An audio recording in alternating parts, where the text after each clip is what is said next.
focus in on the crude oil market because prices breached that $100 per barrel mark, the highest since 2014 after Russia's military operation against Ukraine. They then went on to cool off, but what are the implications of this on the Indian market as well as on the global energy market?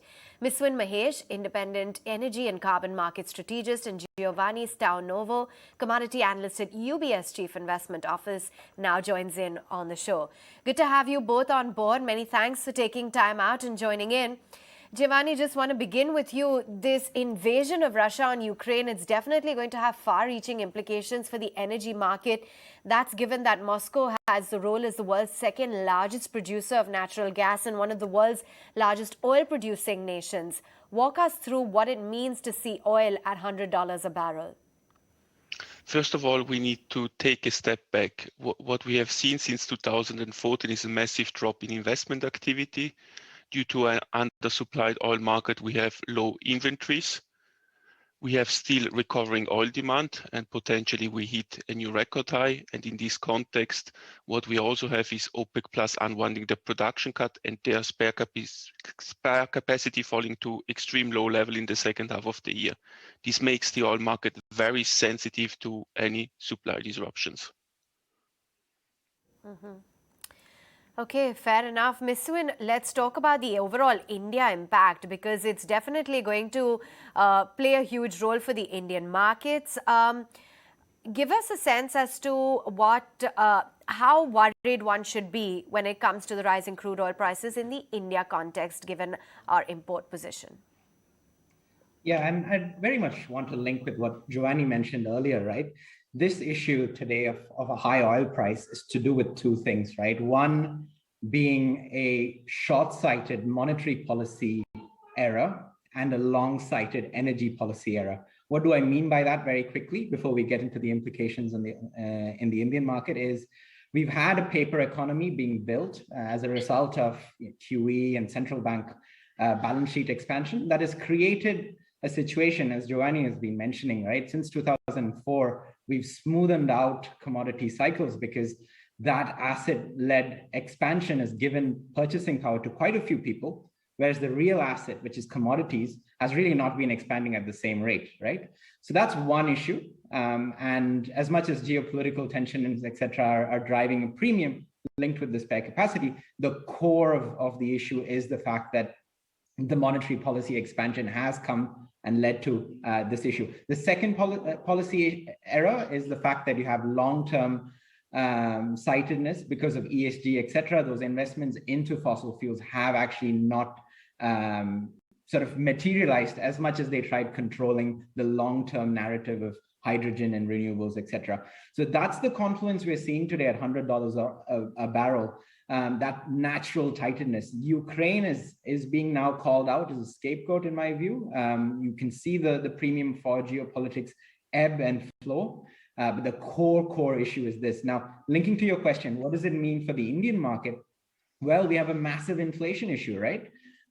This isn't going to go away. Taxation is pretty high in India, and it is a big inflow to the budget for not only the state government, but also the central government. So something has to give. Inflation's high. Do you raise interest rates or do you remove simultaneously some taxation burden that consumers are facing? Because at the end of the day, this isn't a sustainable price for consumers. We've got here because of a policy error, a monetary and an energy policy error. The only way we get out of it, which is what the crude market is screaming at the moment at $100 a barrel, is rationing demand. And that could be a very violent process that could potentially tip several countries into a recession, sadly.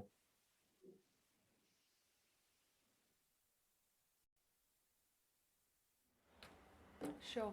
Giovanni, what we wanted to understand, especially in the Indian context, because we have such a huge bearing on our economy if oil prices move up, whether or not this 100 that we touched on Brent for the first time since 2014, is that really the new normal? Or what we're seeing right now in the oil markets is just a knee-jerk reaction and we could settle back to those $70, $80 per barrel levels?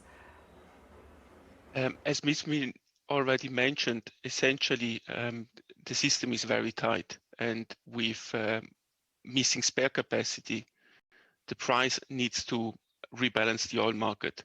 Essentially, you need to ensure that supply and demand also in future stay in balance. What we still are experiencing at the moment is the reopening of the economies following the pandemic. So oil demand will reach a new record high, and there are still some economies which are not open, and that will add additional demand next year, and the world economy is still expected to expand.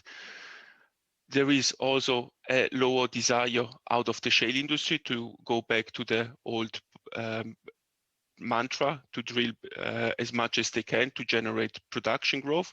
There is not much spare capacity. So at some point when the market is tight, the only way to fix the situation is to ensure that demand doesn't go up too much to curb demand growth. And that comes only with a higher price. It's difficult to say where the pain level is. There is not one pain level. It's different from country to country, also dependent on currency and developments and interventions of the government, subsidies. For example, one word to mention, I would only say going forward, we are likely to experience more volatility than in the past.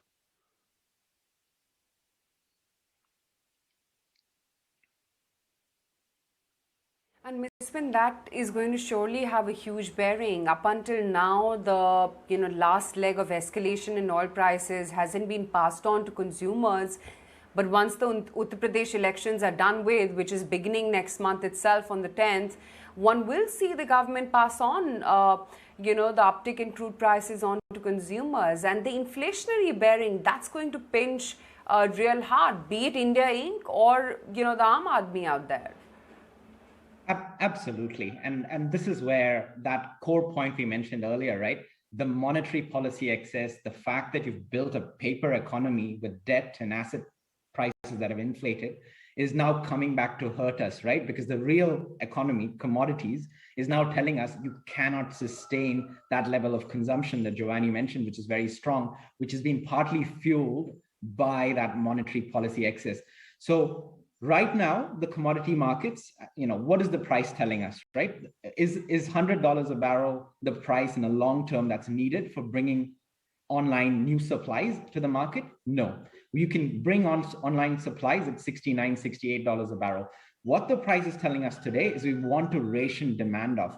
Now, you either do that by monetary policy that's active, so you raise interest rates in a very method-driven factor, but then the world is highly leveraged at the moment. It's very hard to do that. And then the other outlet is, as you mentioned, through inflation to the common man via the pass down effect of higher oil prices.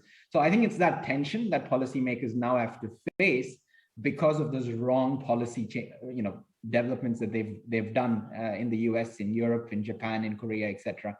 The fact that they've been being very short-sighted on monetary policy and long-sighted when it comes to energy, the energy transition. That venting force is what we're seeing with $100 oil. The Ukraine tension, there's this systematic momentum-linked flows that's driving the price up and down. But when we look at commodity market balances, what it needs to balance in the long run, something has to give, and it feels like the price is doing the hard work now in a not so nice manner because it's ultimately hitting the common man, as you say, through higher prices, and it's going through a demand destruction mode. Miswin, if I could get a little more micro and talk about what the implications are for the oil marketing companies as well as consumers, because petrol prices and diesel prices are retailing at close to 95 and 86 rupees a litre, and there hasn't been any tinkering since the tax cuts in November.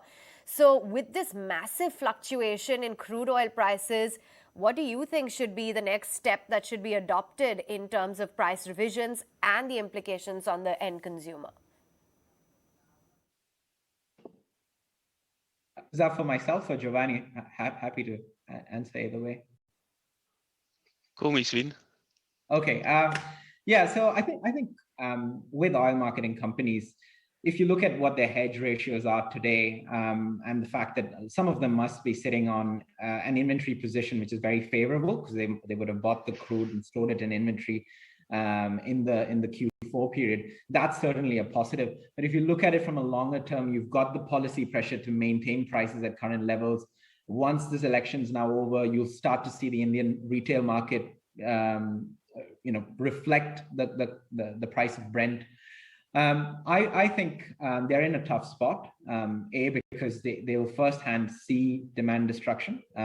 I can see anecdotal evidences at the moment from India where people are rationing demand, whether it's car sharing, whether it's people deciding not to take that extra transportation to work or to get an item. A lot of those things are happening. Even with LPG cylinders, people are getting very, very innovative, and that demand number that we see in India from 6 to 8 months down the line will reflect those consumer changes.